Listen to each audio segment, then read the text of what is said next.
नमस्ते दोस्तों, स्वागत है आप सभी का आप ही के चैनल पर। और जैसा कि मैंने आपको वादा किया था कि मैं आपसे मिलूंगी करंट अफेयर्स के किसी एक टॉपिक के साथ में डिटेल्स में। तो दोस्तों, अभी हाल ही में न्यूज़ में था नेट ग्रिड। ठीक है, बहुत न्यूज़ में था नेशनल इंटेलिजेंस ग्रिड। तो क्या है ये, कहाँ से आया, हम ये देखते हैं। तो आया कहाँ से, इसकी बात पहले कर लेते हैं दोस्तों। तो आपको पता होगा 26/11 का अटैक। ठीक है, आप सभी को पता होगा कि 26/11 मुंबई का अटैक जो था ताज होटल में, वो काफ़ी एक कहें तो दुखद घटना थी भारत के लिए। तो इसका रीज़न क्या था दोस्तों? सबसे बड़ा कारण रिपोर्ट्स में अगर आया कि क्यों भारत में ऐसा अटैक हुआ, क्या रीज़न था, तो वो था सूचनाओं के संग्रहण के अभाव की बात दोस्तों। जी हाँ, बिल्कुल ऐसा माना गया कि सूचनाएं समय पर नहीं मिली। ठीक है, अब सूचनाएं समय पर नहीं मिल पाई, इसका कारण क्या था? आपस में सूचनाओं का आदान प्रदान नहीं हो पाया। ठीक है, अब ठीक है भाई, कौन कहाँ से आया ये नहीं पता, कौन से कॉल्स कहाँ जा रहे हैं। सपोज कोई और डिपार्टमेंट अपना काम कर रहा है, कोई डिपार्टमेंट अपना काम कर रहा है। ठीक है, लेकिन वो लोग आपस में एक साथ काम नहीं कर पाए। तो ये कारण था दोस्तों कि ताज पे अटैक हुआ। तो इसीलिए टेररिज्म को रोकने के लिए दोस्तों, किसको, टू स्टॉप टेररिज्म, आतंकवाद को रोकने के लिए भारत ने क्या किया? भारत ने सुझाया नेशनल इंटेलिजेंस ग्रिड। और ये कब सुझाया दोस्तों? यूपीए की सरकार थी दोस्तों। हाँ बिल्कुल, यूपीए की सरकार में जब चिदम्बरम सर थे, उन्होंने उनके अंडर में वहाँ के जो एमपी थे दोस्तों, आनंद शर्मा, उनके अंडर में दोस्तों ये सुझाया गया। ठीक है, क्योंकि एक होता है ना, रिपोर्ट बनती है पूरी, फिर आपको ये बोला जाता है। तो रिपोर्ट के हेड थे आनंद शर्मा सर, जो कि विधायक एमपी है दोस्तों, कांग्रेस के यानी कि यूपीए के। और उन्होंने कहा कि ऐसा कुछ बनाते हैं जो कि इन सारी एजेंसीज को मतलब कनेक्ट कर ले, ये जो कमी है ये दूर हो जाए। तो उसके लिए दोस्तों, इन संगीन आतंकवादियों को ट्रैक करने के लिए, इन हमलों को रोकने के लिए और विभिन्न खुफिया एवं प्रवर्तन एजेंसियों की सहायता करने के लिए दोस्तों, ध्यान दीजिएगा, सहायता करने के लिए, ठीक है, ये नेट ग्रिड बनाया गया। ग्रिड का मतलब इटसेल्फ हो गया दोस्तों कनेक्शन। ठीक है, ग्रिड यानी कि नेटवर्क एक तरीके का। तो ये कंट्रोल नोड जो है दोस्तों, ये क्या है, ये आप समझिए, देखिए, इसे आप समझिए कि ये नेट ग्रिड है। अब ये क्या कर रहा है दोस्तों? अब ये क्या कर रहा है, जैसे ये आईबी है, ये रॉ है, ये नार्कोटिक्स का डिपार्टमेंट है, तो इनको आपस में कनेक्ट कर रहा है। सारी सिक्योरिटी, जितनी भी सिक्योरिटी एजेंसीज है, ठीक है, उन्हें आपस में कनेक्ट करने का काम कौन कर रहा है दोस्तों? नेट ग्रिड कर रहा है। अब आपको ये तो समझ में आया होगा। अब आप पूछेंगे मैम ये काम हो कैसे रहा है? तो आतंकवादियों के लिए क्या इंपॉर्टेंट होता है, उनकी कौन सी जानकारी हमें चाहिए? वो किससे बात कर रहे हैं, टेलीकम्युनिकेशंस। ठीक है, देखिए, बैंकिंग, किस अकाउंट में कौन सी इलीगल अमाउंट का ट्रांसफ़र हुआ है, ज़्यादा भारत से तो कोई पैसा ट्रांसफ़र नहीं हुआ, या बाहर से कहीं आया हो। ठीक है, किसी ने कोई विड्रॉ ऐसा किया हो जो कि अलग है। एयरलाइंस, ट्रैवलिंग, सबसे इम्पॉर्टेंट, टिकट्स, एयर टिकट्स, क्यों, कहाँ से आया? जैसे ये लोग कहाँ से आए थे, समुद्री रास्ते से आए थे, ताज पे अटैक हुआ था तब। ठीक है, तो आना जाना। और ऐसा माना जा रहा था कि उससे पहले जो ये पूरा मास्टर माइंड जिनका था, वो काफ़ी बार इंडिया विजिट कर चुके थे दोस्तों। जी हाँ बिल्कुल। तो उनके आने जाने का कोई इन्फॉर्मेशन ही नहीं था, डेटा ही नहीं था। क्यों? क्योंकि वो किसी और डिपार्टमेंट के पास था। तो ऐसा हुआ। तो इसीलिए एयरलाइंस, ट्रेन्स, इन सब का टिकट्स, मतलब इन शॉर्ट ट्रैवलिंग की डिटेल्स जो होती है वो। सेबी, इक्विटीज़ मार्केट में जो है क्या चल रहा है, कौन सा शेयर गिर रहा है, कौन सी कंपनी का अचानक शेयर बढ़ रहा है, ये सब चीज़ें भी इंपॉर्टेंट होती है। रेलवेज़ मैंने आपको बताया, एयरलाइंस के साथ ट्रैवलिंग में आ गया। तो ये सारी telecommunication, banking, airline, SEBI, railways, इन सब की इन्फॉर्मेशन नेट ग्रिड रखेगा। और किसको देगा दोस्तों?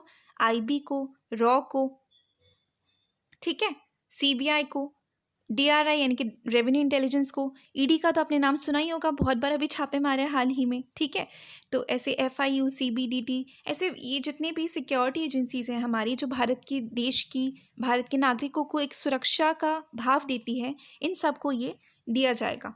ठीक है, काम आने पर इंफॉर्मेशन ट्रांसफ़र की जाएगी। तो ये आपस में ना करे, इसकी जगह क्या किया, इसकी जगह किया नेट ग्रिड करेगा। और नेट ग्रिड का क्या करेगा दोस्तों? तो बिग डेटा और एनालिटिकल जैसी तकनीकें, यानी कि देखिए, ये सपोज नेट ग्रिड है। ठीक है, इस पिक्चर में ये नेट ग्रिड है, और ये क्या कर रहे हैं, ये ग्राफ जो है इसको एनालाइज कर रहे हैं। ठीक है, कि भाई कौन सा कॉल कब आया, ये कौन सा आदमी है जिस पे आपको डाउट हो रहा है, या कोई और चीज़। तो ये ग्राफ बनाना, उसका अध्ययन करना, विश्लेषण करना, यानी कि रिसर्च करना। ठीक है, तो ये सारा काम भी नेट ग्रिड ही कर कर देगा आगे एजेंसीज को। तो नेट ग्रिड का ये काम है। अब आप बोलेंगे मैम एजेंसीज आपस में ही कर लेंगी ना ये सब, तो नहीं। सबसे इम्पोर्टेंट काम क्या करेगा ये कानूनी संरचना यानी कि एक लीगल फ्रेमवर्क, ध्यान रखना आप मेरी बात, एक लीगल फ्रेमवर्क भी इनके बीच में बनाएगा, ठीक है। जैसे आईबी ने कुछ इन्फॉर्मेशन दोस्तों रॉ को दी सपोज, ठीक है, तो अब जिस इंसान ने, जिस भी ऑफिसर ने इन्फॉर्मेशन दी है, उस ऑफिसर की डिटेल्स लीक ना हो, ठीक है। क्यों? उसके लिए थ्रेटनिंग हो सकता है, ये खतरा हो सकता है। और उस ऑफिसर ने जो डेटा दिया है सपोज वो डेटा लीक ना हो, ठीक है। तो ये सब चीज़ें एक लीगल फ्रेमवर्क के थ्रू हो सकती है, क्योंकि लॉ एंड ऑर्डर के बिना तो दोस्तों कोई कार्रवाई नहीं हो सकती, कोई चीज़ सही बैलेंस चल ही नहीं सकती। तो वो लॉ एंड ऑर्डर भी कौन मैनेज करेगा? नेट ग्रिड मैनेज करेगा, यानी कि डेटा प्रदान करने वाले संगठनों और उपयोगकर्ताओं के समन्वय के साथ, ठीक है। तो ये हो गया नेट ग्रिड के बारे में। अब आपको एक अच्छी बात और बताती हूँ, जो कि फैक्ट है एक तरीके से, कि ये एग्जेम्प्टेड है राइट टू इन्फॉर्मेशन एक्ट 2005 से, सेक्शन 24 के सब सेक्शन 2 के तहत। जी हाँ, एग्जेम्प्टेड है, आपको ये याद रखना है, ठीक है। किससे? आरटीआई एक्ट 2005 से, ठीक है भाई। एग्जेम्प्टेड है मैम, ये मान लिया, तो नेट ग्रिड ही क्यों? नहीं, सारी सिक्योरिटी एजेंसीज, यहाँ पर देश की सुरक्षा की बात आती है, और जहाँ देश की सुरक्षा, देश के हित की बात आती है, वहाँ पर फिर चाहे प्राइम मिनिस्टर हो, प्रेसिडेंट हो, सब बात में सबसे पहले देश हित। तो इसीलिए आरटीआई इन्फॉर्मेशन एक्ट 2005 के तहत ये सब एग्जेम्प्टेड एजेंसीज है, ठीक है। तो आप ये चीज़ ध्यान रखना कि इनके ऊपर आरटीआई आप नहीं लगा सकते हैं।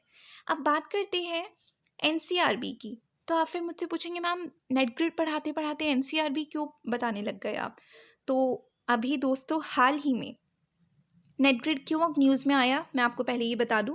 नेट ग्रिड और एनसीआरबी ने हस्ताक्षर किए हैं एक समझौते पर। जी हाँ, वो क्या है अभी मैं आपको आगे बताऊंगी। तो उससे पहले जान लीजिए कि एनसीआरबी क्या है, ठीक है। तो सबसे पहले तो ये जान लीजिए कि जो एनसीआरबी है ये गृह मंत्रालय के अधीन है, इसके हेडक्वार्टर्स दिल्ली में है, ठीक है। और इसके जो डायरेक्टर है वो है आर वर्मा, जो कि आईपीएस ऑफिसर रह चुके हैं, ठीक है। ये तो हो गई एनसीआरबी के बारे में इंपॉर्टेंट बातें। अब इसकी स्थापना कब हुई? तो 1986 में दोस्तों। कब हुई? 1986 में इसकी स्थापना हुई। कैसे? तो दोस्तों दो समितियां हैं जिन्होंने सिफारिश की है। एक है टंडन समिति। टंडन समिति ध्यान रखना दोस्तों पुलिस कमीशन की है 7781 से लेकर के। और दूसरी है टास्क फोर्स। कौन है? टास्क फोर्स है गृह मंत्रालय। किसकी? गृह मंत्रालय की। मैं एक बार इसे हाईलाइट कर देती हूँ। टंडन समिति, ठीक है, राष्ट्रीय पुलिस कमीशन की, और गृह मंत्रालय की टास्क फोर्स, इन दोनों के कहने पर, ठीक है, सिफारिशों पर गठन हुआ एनसीआरबी यानी कि नेशनल क्राइम रिकॉर्ड्स ब्यूरो का दोस्तों, ठीक है। अब एक खास बात और, चलो ठीक है, ब्यूरो बनाया गया जिसमें क्रिमिनल रिकॉर्ड्स रखे जाएंगे, लेकिन इन सबको ट्रैक करना ये शुरू हुआ दोस्तों 2009 में। जी हाँ बिल्कुल, आप ये बहुत इंपॉर्टेंट चीज़ है, याद रखना। अल्टीमेटली जो भी डेटा है वो कौन देगा? एनसीआरबी का सीसीटीएनएस। जी हाँ, 2009 में सीसीटीएनएस यानी कि अपराध एवं अपराधी tracking network and system, crime and criminal tracking network and system 2017, ठीक है, राष्ट्रीय डिजिटल पोर्टल आरंभ हुआ। ये क्यों? क्योंकि दोस्तों मोदी जी जैसे ही आए उन्होंने कहा डिजिटलाइजेशन करो, भारत का डिजिटलाइजेशन करो। क्यों? देखा जाए तो ये बहुत इंपॉर्टेंट था। अभी कोविड-19 ने बताया कि हमारे लिए टेक्नोलॉजी फ्रेंडली होना दोस्तों कितना ज़रूरी है।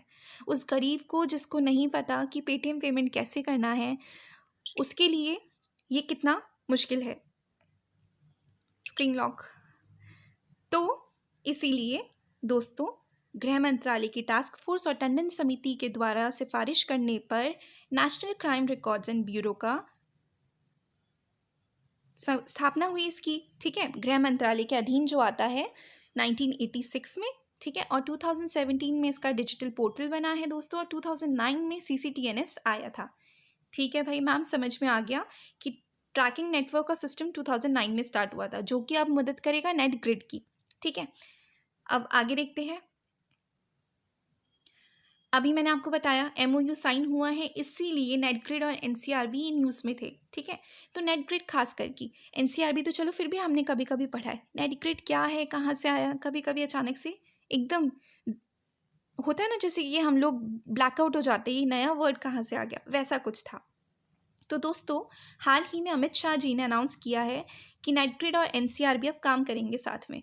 ठीक है भाई, नेशनल क्राइम रिकॉर्ड्स अगर में काम करेगा तो जितनी भी सोचो एफआईआर होती है पुलिस स्टेशन में, क्यों? क्योंकि पुलिस स्टेशन को ही तो अंडर में लेता है, वो सब नेट ग्रिड के पास जाएंगी। ठीक है, तो ध्यान रखना है, सब कोई छोटे से छोटा काम भी मत करना जिसमें आप एफआईआर के अंडर में आ सको। ये क्रियान्वित कब से हो जाएगा, लागू कब से हो जाएगा? तो 31 दिसंबर 2020 से दोस्तों ये लागू हो जाएगा। ये डेट आप ध्यान रखिएगा, 31 दिसंबर 2020। ठीक है, अब नेट ग्रिड को हमने एक तरीके से अब ये मान लेते हैं, अनाउंस कर दिया है सरकार ने कि वन स्टॉप डेस्टिनेशन है भाई, जहाँ पर जितनी भी सुरक्षा एवं खुफिया एजेंसियों से डेटा मिलेगा वो मिलेगा आपको। ठीक है, अब यहाँ पर आप देख ही सकते हैं डिटेक्टिव सर को कितना अच्छे से फुटप्रिंट्स चेक कर रहे हैं। तो आप ये ध्यान रखिए कि खुफिया एजेंसी के डेटाबेस मिलेंगे यहाँ पर, टेलीफोन रिकॉर्ड्स या फिर बैंकिंग रिकॉर्ड्स, ये सारे डेटाबेस आपको यहीं पर मिलेंगे। कहाँ पर? नेट ग्रिड पर, यानी कि सरकार को या फिर सिक्योरिटी एजेंसीज को। ठीक है, आपको नहीं, क्योंकि आरटीआई एग्जेम्प्टेड है। अब हम बात करते हैं जिनके बीच में समझौता हुआ है, यानी कि नेट ग्रिड और सीसीटीएनएस। अभी अभी मैंने आपको बताया था 2009 में, जी हाँ 2009 में इसका गठन हुआ है सीसीटीएनएस का, यानी कि ये ट्रैकिंग नेटवर्क सिस्टम है किसका? क्राइम ब्यूरो, रिकॉर्ड ब्यूरो का ही। ठीक है, सीआरबी का ही ये क्या है? एनसीआरबी का ट्रैकिंग नेटवर्क जिसे बोलते हैं सीसीटीएनएस। और इसका गठन कब हुआ दोस्तों? 2009 में। अब मैंने अभी कहा था आपको कि क्राइम ब्यूरो के नीचे क्या आता है? पुलिस स्टेशन आते हैं। तो दोस्तों क्यों? क्योंकि क्राइम कौन देखता है? पुलिस देखती है। तो दोस्तों इस ऐसा करने से ये सबसे खास बात है, 14,000 पुलिस स्टेशन आपस में जुड़ जाएंगे।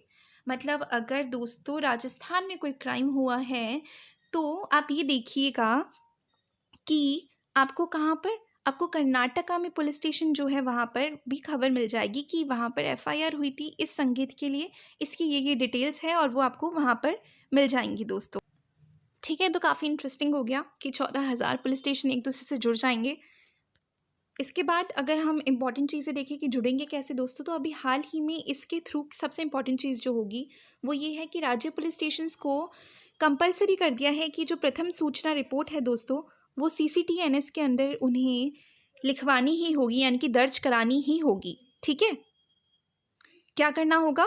एफआईआर को लिखवाना ही होगा, दर्ज कराना होगा। कहाँ पर? सीसीटीएनएस में। ठीक है, अब वो एफआईआर अगर दर्ज हो जाएगी दोस्तों तो उसके बाद क्या होगा? एफआईआर दर्ज हो गई, ठीक है, इसके बाद जो भी सस्पेक्ट होगा, संदिग्ध होगा, उसकी आइडेंटिफिकेशन की जाएगी, यानी कि उसकी सारी डिटेल्स रखी जाएंगी। ठीक है, आप समझ रहे हैं इस समझौते से क्या फ़ायदा होगा? इस समझौते से सबसे बड़ा फ़ायदा ये होगा कि सपोज़ एक बाइक चोरी होती है, ठीक है, अब वो बाइक चोरी करने वाला गलती से अगर आतंकवादी या कोई भी देशद्रोह काम करने वाला इंसान है, उसके खिलाफ एफआईआर हुई, अब जो भी संगीत है उसकी जितनी भी डिटेल्स है सब जाएंगी। डिटेल्स में देखिए कॉल लिस्ट भी जाएगी। ठीक है, इंटरनेशनल कॉल हुआ है, सपोज उसने बाइक क्यों चोरी की है, क्या रीज़न था, तो वो सब चीज़ें नेट ग्रिड अपने साथ रखेगा।